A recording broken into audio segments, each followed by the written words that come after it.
Hello, and welcome to Sid's Baked Goods. Today we're going to be continuing on our peanut butter recipe. This time we're going to put chocolate chips in, we're going to put a chocolate drizzle on it, and we're going to do just peanut butter cookie to see what the difference is between the three and to choose which one we're going to do for our final product. So, let's get into it. So, just like before, I don't want to be making too many because I want to just test them out. So we're going to make 6 cookies. So a quarter of the recipe I have. Start with the peanut butter, sugar, mix that all together, add some salt, egg, and you're good to go. Add our salt.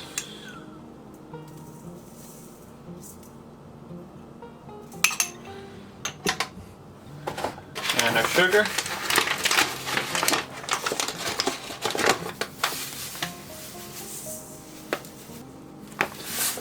A mistake I had from last time was I forgot to put this in the fridge for a little bit. So that might help with the texture and have a nice thicker cookie. So we'll see how that turns out.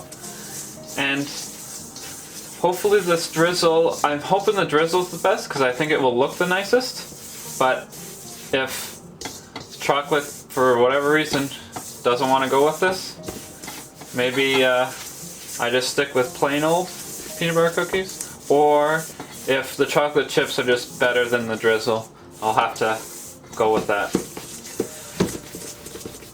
I'll have 2 of each so that I can get a real good taste of each one, make sure that I know which one's the best and which one's not. Okay, so once that's mixed in, let's add in our egg. Just like last time, I'm going to add exactly the right amount of egg, which is about 42 grams, which is going to be slightly less than a full egg. The reason I'm doing this and being super careful with the amount is if it's the extra egg that's ruining my recipe, I'll never know unless I do a big batch. And then I might change something by accident because I'll want to try and fix it. But it's the egg that's the problem, but the original recipe was perfectly fine and I'm ruining things for no reason. So you want to make sure when you're doing your testing for your new recipes that you're exactly what is supposed to be in the recipe. That way you can know. If this messes up, then I know maybe it's the eggs, maybe it's the peanut butter, maybe it's the sugar. Okay, I'll add more egg, or I'll add more peanut butter, or I'll add more sugar. And that way you can kind of work your way around it and figure out what is right and what is wrong. So we're just going to mix this up, put it in the fridge, come back after about half an hour. Then we'll bake all of them. I'm going to bake it with the chocolate chips, and for the drizzle I'm going to put it on after it's done baking. So there's going to be 4 regular ones in the oven and 2 that have chocolate chips, and we'll see how that all turns out. But first we're going to just wrap this up and put it in our fridge for half an hour. I've preheated my oven. I'm going to put 4 scoops of cookies onto our pan here. And then the last 2 I'm going to put back in this bowl and mix in the chocolate chips, because that's how I normally would do it if I was going to use the chocolate chip method. So, to avoid being slightly different than what it would be in practice, I want to keep it as close to what it would be when I actually use the different methods.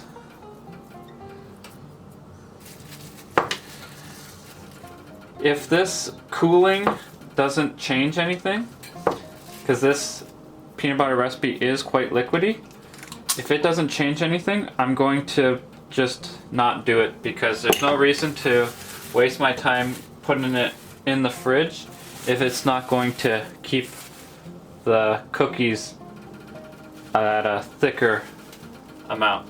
So We gotta keep making sure that we're as close as possible to what would normally happen if I was doing this.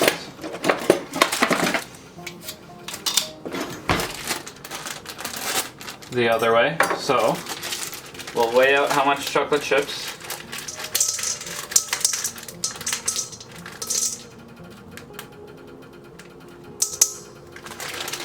So we'll go with that amount.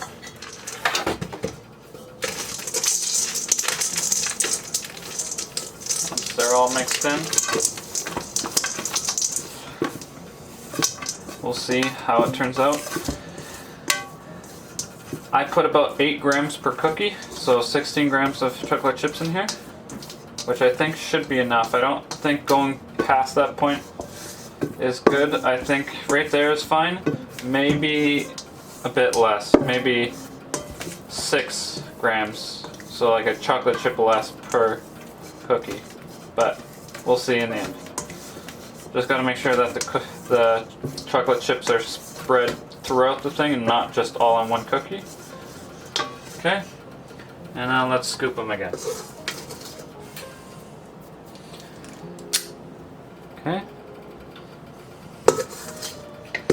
I feel like that one had all the chocolate chips, so I'm gonna take a few out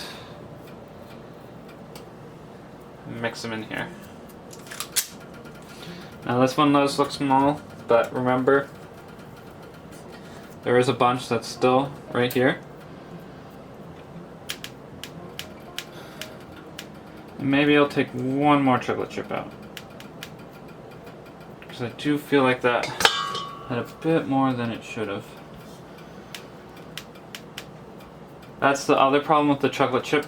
If we do the chocolate chip in the end, is that could possibly be a problem where one has way too many chocolate chips and the rest don't.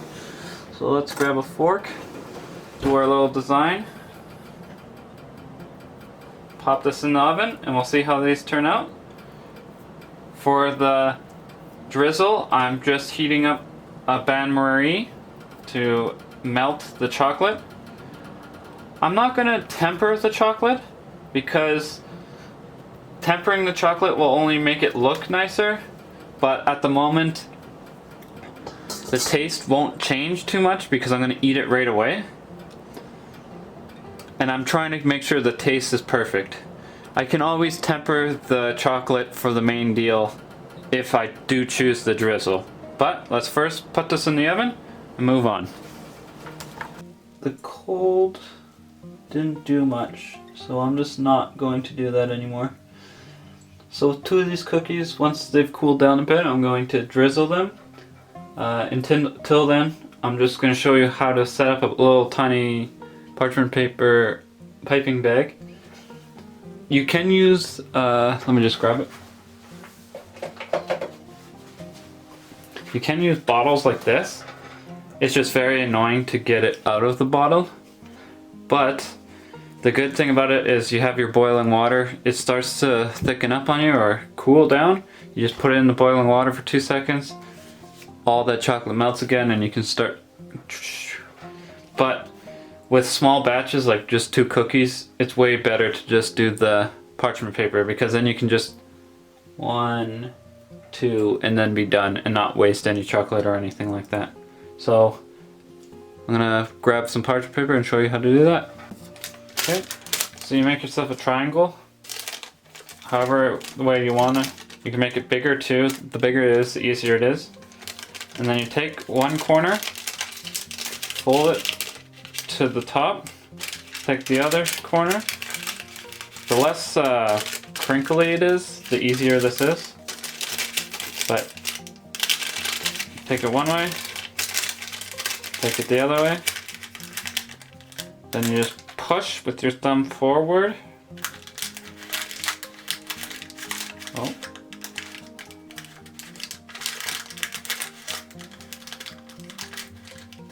So you get a nice point like that. You fold this piece back down so that it doesn't open up.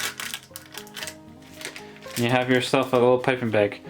You hold it like this, pour a little chocolate in there, You can then close it up, fold it over, snip the tip, and then you can very slowly go through it.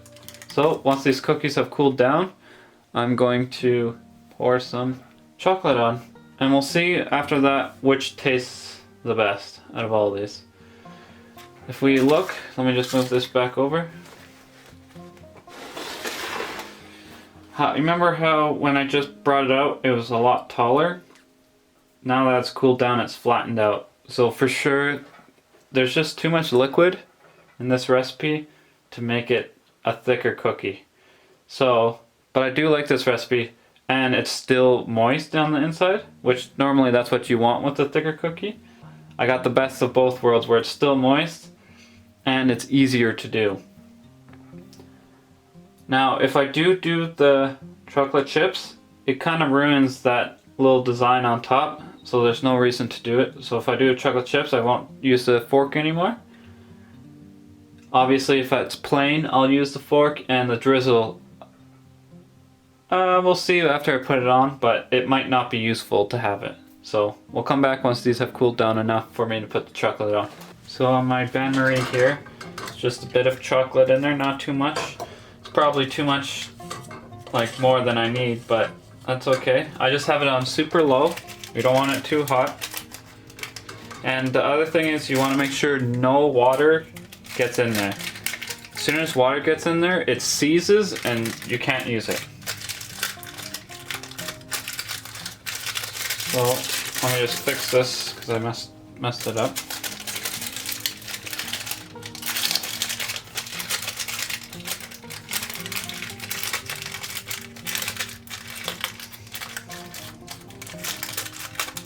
Okay, there we go. We're going to put some chocolate in there.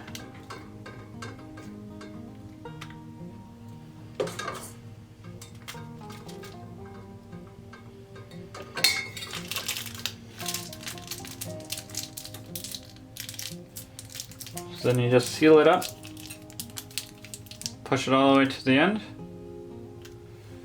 And if it doesn't, like, I know how to open it, so like this one already can go, but if you can't figure out how to open it, just cut it with some scissors and it'll be fine. So let's just move this camera over a bit. We're just gonna go back and forth.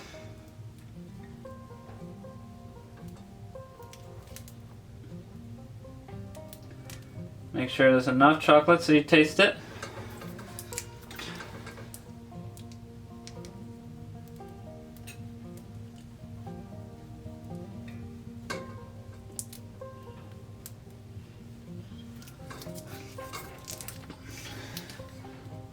And we clearly have a winner for looks.